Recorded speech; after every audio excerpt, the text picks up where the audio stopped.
საქართველოში თხევადი აირის მოხმარება ნელა, მაგრამ ეტაპობრივად იზრდება. 2025 წელს ქვეყანაში 43 მილიონი დოლარის 104,000 ტონა ნავთობის აირები და აირისებრი ნახშირ წყალბადები შემოვიდა. 2023 წელს კი ეს მაჩვენებელი 36 მილიონი დოლარის 84,000 ტონა იყო. საქართველო ყოველთვიურად 9,000-მდე ტონა თხევად გაზს მოიხმარს, ხოლო მეზობელი სომხეთი 2-3ჯერ უფრო დიდ მოცულობებს. როგორც თხევადი გაზის ასოციაციაში აცხადებენ, ჯერჯერობით სომხეთს თხევადი გაზი კვლავ საავტომობილო გზით. საქართველოს გავლით მიეწოდება, რადგან სომხეთში სარკინიგზო ინფრასტრუქტურული სამუშაოები მიმდინარეობს და ჯერჯერობით უცნობია, როდის ჩანაცვლდება საავტომობილო ტრანზიტი რკინიგზით. სასომხეთს აქვს ორი გზა თხევადი გაზის მიღების, ეს არის რუსეთის ფედერაციიდან და ეს არის ირანიდან.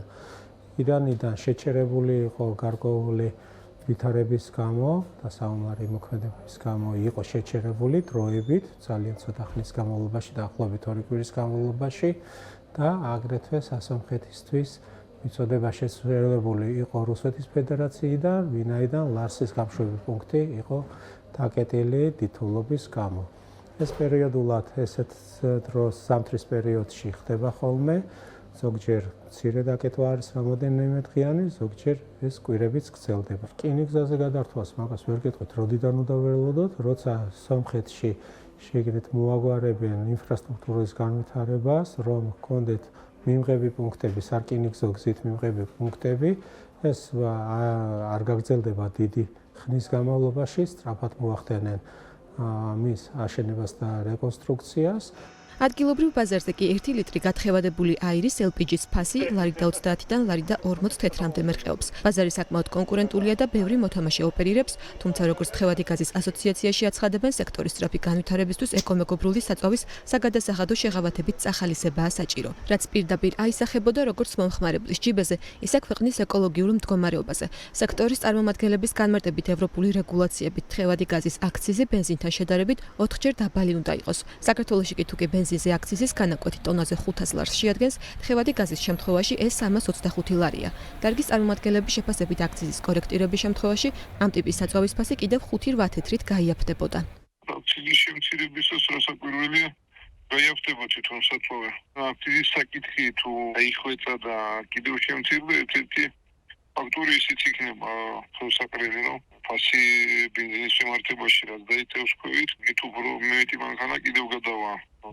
გაზზე და მარტივად უფრო იოლად განვითარდება ბაზარიც. ეკომეგობრული საწვავი უნდა იყოს ბევრად უფრო ნაკლებად დაბეგრადი, ანუ აქციზის განაკვეთი როგორც ევროპულ ქვეყნებში არის დაახლოებით ბენზინთან შედარებით უნდა იყოს დაახლოებით 4ჯერ უფრო მცირე, რაც საქართველოში არ ხდება, ისევ იმას რომელიც ადრე მოხდა ცვლილება და ასე იგი აქციზის განაკვეთი დღესდღეობით საქართველოში არის ყველაზე უფრო მაღალი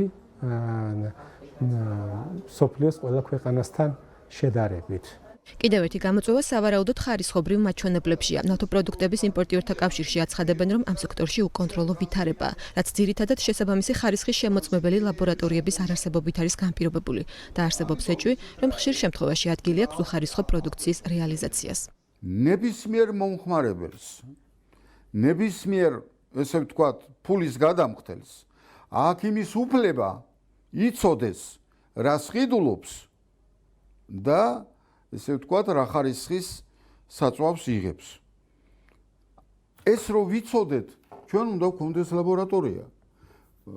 როგორც მინიმუმ მოძრავი ლაბორატორია, რომ ავიღოთ ზომაწონის ესე ვთქვათ ანალიზები და რა ხარისხის ვიყიდეთ. საქმე იმაშია, რომ ძალიან ხშირად ჭირდებათ ფილტრების ცვლა. ანუ იცვლება შიგნით ამ გაზის ფილტრები და იქიდან გამომდინარე, რომ ჭუჭყიანია. და დიდი ეჭვი მეპარება სრული სიზუსტით, ვინმე, ესე ვთქვათ, თხევად აირს გვიტუმბავდეს მანქანებში.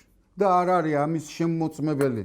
სადაც არ უნდა წავიდეთ, არც პოლიტექნიკურ ინსტიტუტში, არსად არ არის ამის ლაბორატორიები. ეს ხდება იშვიათად, რაიმე მინარევი თქვათ, თუ კი მოხდა, მაგრამ ეს შემთხვევით არის ძალიან მცირე მოცულობა შეიძლება ეს მოხდეს, ეხლა ტექნიკური პროცესი, როდესაც მაგალითად შეიძლება ხდებოდეს რეზერვუარების დამუშავება, გამორეცხვა რაღაცა და იმ პერიოდში შეიძლება რაღაცა მოხდეს ავსში და შემდგომ ეს შეიძლება მოხდეს ავტომობილში. ფილტრების გამოსვლა ჩვეულებრივი პროცესი არის, როგორც იცვლება ზრავის ზეთის ფილტრი, ისევე იცვლება გაზის ფილტრები, ეს ჩვეულებრივი პროცესია. სექტორისთვის ერთ-ერთი მთავარი პრობლემა საქართველოში გაზის მარაგების შესანახი ინფრასტრუქტურის არარსებობაცაა. ეს ფაქტორი ქვეყანას იმპორტზე უკიდურესად დამოკიდებულს ხდის, განსაკუთრებით კი ლარსის გამშვები პუნქტის შეფერხებით მუშაობის პირობებში.